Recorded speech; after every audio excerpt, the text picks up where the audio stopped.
So far, I think it's a really good case, and it's also much lighter than the steel case, the full or steel/aluminum case, metal case that I had before.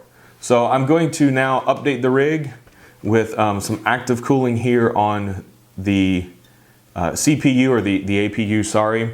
I'm going to upgrade the APU, update the fans, and then also get the short cable kit in here. So here we're going to work on putting together the hardware for the Corsair H55, and then the top piece clicks in here. Once you figure out the orientation here, this actually goes pretty quickly. So these go in and settle in like this. And so next we look at the back plate, plastic piece here. So just take and push these through, sort of spin to line them up so that they will push into the hole. And they go all the way through to where they countersink a little bit.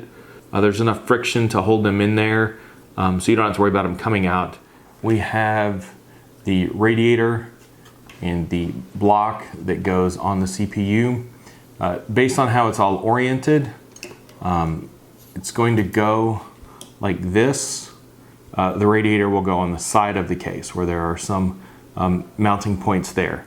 So here on the retention ring, you can see that there are these little catches in the center, kind of these little teeth.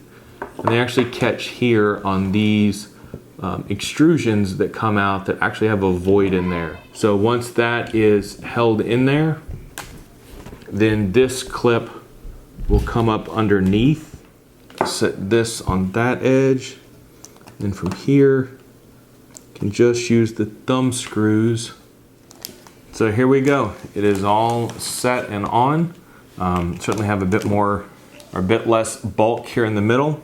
I had spoken earlier about how long the included cabling was with the Corsair RM650. Really way too much cabling for an ITX build. I got some shorter cabling here from Mod DIY.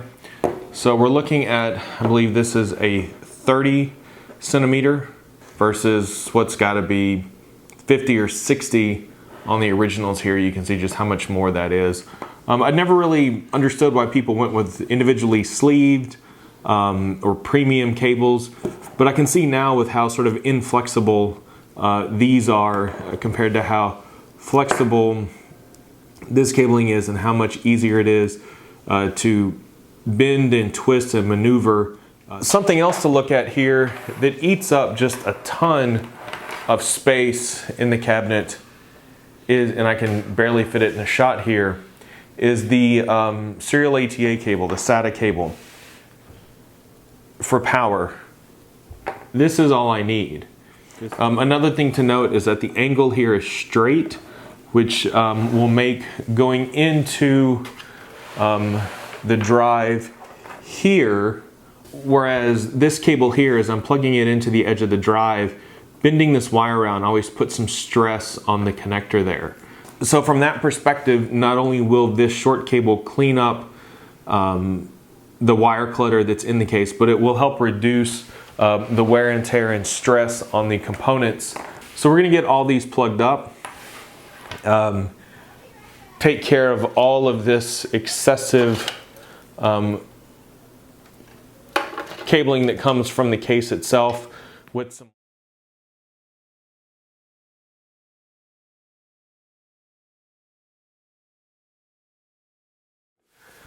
looking at the cable routing here, you can see the PCI Express power there, the routing of the 24-pin ATX connector there, the motherboard connectors, the power switch, the hard drive LEDs, and the reset switch, and ran them down this edge of the chassis here. For the fan headers, for the multi-speed fan control here, I actually took all of those and ran them up on the roof here. Between those two sets, the motherboard connectors and the fan cabling, that was a lot of the small loose wires that were making it very cluttered here on the inside. The power for the fan connector, I ran that down. I did not connect the HD audio connector for the front of the chassis here for the microphone and headphone. I'm not going to be using that connector, so rather than run it, I just looped it back and forth up here at the top.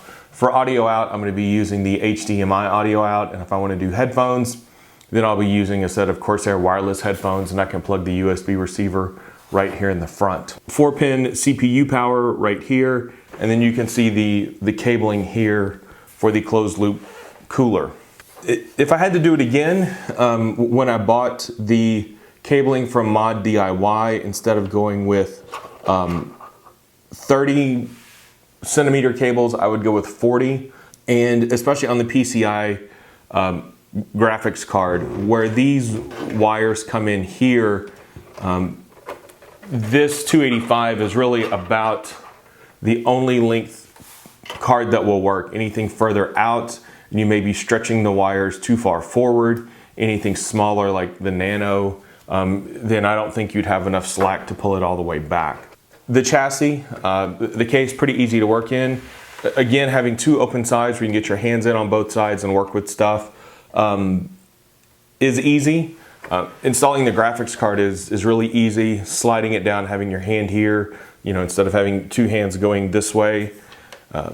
As far as things to consider or tips for building in this case, you have to watch out for excessive cabling. It's much easier to attach your power supply cables and then install your power supply in the back versus putting it in and then trying to get your hand in here and plug them in. Specs on the case say that it will take this size power supply. I forget exactly how many millimeters deep it is. I'll put a comment here on that. But with this size power supply, you can't run the drive cage. So if you're going to use this for some sort of media server, something that you want mass storage, you really need to go with a shorter power supply that's going to give you another couple of inches. I did notice when I was swapping out the fans, I had gotten some of the Corsair Quiet Series fans, their airflow. I went to swap out this one up here, this 140 millimeter fan. So I looked up the part number on this fan and found that it was actually a Quiet Series fan itself. The fan here in the back, the rear fan, is not a Quiet Series fan. And that was actually the largest contributor to noise in the case. It would be a great addition, and I don't think it would really cost that much more, but it would be a great addition if Corsair just put in two Quiet Series fans to start with.